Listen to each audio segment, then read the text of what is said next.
Hello viewers, Tim Paul here on the Huddle, and I'm with Kresimir Spajic, CEO of Allwyn Digital now. Kresimir, thanks very much for joining me. Thank you for pronouncing my name really well. It's my pleasure. Well, I had some practice because obviously we spoke a year or two ago for the a CEO special in a previous role of yours. Tell us about the switch to Allwyn Digital and kind of how your career has developed since we last spoke. Yeah, look, Allwyn Digital is a very exciting company. That's the reason why I'm here. I started noticing the company several years ago when they were still a Saska group and following the trends of the growth that they have. And not only that they've been growing, they've been also doing some interesting innovative things in the industry as going into different geographies, but also going into different types of the products. So when they reached out, I looked into this. I had a conversation with the founder and the management team. I was very excited by the vision that they have presented to me. And I decided after 13 years of US to come back to Europe. Break down your role for me. Kind of, Allwyn is obviously a huge organization. You've got UK, international, digital. What is it that you do and kind of oversee? So we have created a new role called CEO Digital, which supervises all digital activities within our organization. That role also is heavily involved in technology and product. Actually, our group technology and product is also led by technology division. Mm-hmm. We see our future very digital. Mm-hmm. It's a convergence between the retail and online, where digital definitely carries the weight long term. And ultimately what we've been saying that we are, or what we are aiming to be, is a global entertainment digital company. Mm-hmm. So my role is to kind of lead things in that direction through innovation in technology, innovation in product, introducing operational efficiencies to AI, connecting basically all our operating companies into efficient and synergized organization, and also looking in the areas that we are not as present now, like a casual gaming, in example. Yeah.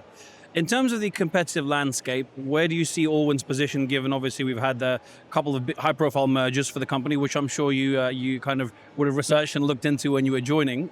But of course, Allwyn aren't the only ones doing it. I mean, we had Sue Kim here earlier. You know, you got Bally's making moves, and certainly globally, you know, you got some really big players, high-profile mergers. So going back to the start of my question, where do you see Allwyn and Allwyn Digital kind of sitting within this ecosystem? Look, our industry is getting more mature.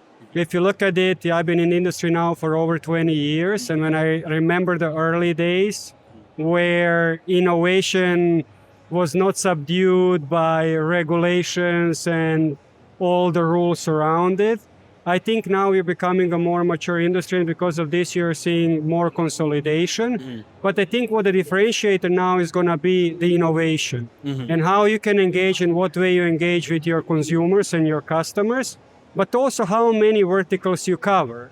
So I believe that Allwyn is very uniquely positioned. If you look at this, we originate as a lottery, land-based lottery business, but now we have a lottery business, both retail and digital. We have sports betting, we have iGaming, and we have casual games as well through DFS, but also planning to go into mobile games as well. You mentioned the return to Europe after a long time in the US. What's the first thing that strikes you kind of switching from North America to working in Europe again? Is there something that's like, oh yeah, this is different? Yeah, I would say the difference is size, right? In US, yes, you have a regulation size by size, but it's one country which is huge market, and it's just the sheer size of it. In Europe, you work with many, many markets with many different regulations. So you have to be much more adaptable, and you have to put much more effort for a smaller size of a market from that perspective. On another hand, it's a bigger diversity. It lets you innovate more. It lets you personalize more and to be more creative, because you have to adjust to the different types of audiences and different types of regulations. Obviously, Europe now is going to be your present and foreseeable future, but perhaps a couple of words on the area market that you kind of just left in the US. When we spoke before, there was a lot of players who were leaving the market. In terms of online sports betting, you know, we have the FanDuel and DraftKings and a few other players, and of course there's prediction markets as a whole new thing at the moment. I was interested in what's your take on the landscape as someone who's kind of been there, seen it, gone somewhere else, but I'm sure you're still keeping a close eye. No, of course. And look, I think the big important territory for Allwyn is US. Yeah. We have our Illinois lottery business contract there. We have IWG, which we're majority shareholder, and we also just recently closed Prize Picks. So of course we have an eye on the US, and it's probably the market that we are paying the most interest in. In terms of the market development over the years, I started in 2013 with the regulation of the New Jersey market and a very, very different landscape. And then with the repeal of PASPA, everything suddenly opened up. Yeah. But the thing is that still some huge markets like California and Texas haven't regulated the sports betting. And what I have learned in this industry in the past, if there is a consumer demand, there's always very innovative people which are going to do whatever it takes to deliver the consumers what they need. So either we regulate things properly, or you're creating this kind of gray areas of innovation where you offer different types of variations of the product which are supposed to satisfy the demand of consumers. And I think this is what's happening right now. In regulated states, you have high dominance of the sports betting. In non-regulated states, you have DSF, DFS Plus, and now prediction market as well. Ultimately, what I learned that over a period of the time, majority of the, I would say, product innovations and majority of the product areas, if they reach enough of the size and create enough of attention, ultimately get regulated. Yeah. I think that's a fair description. And I recently spoke with Nigel Eccles, co-founder of FanDuel. He had a similar outlook in terms of these new technologies. Initially, they get some opposition, but eventually, as you say, regulation.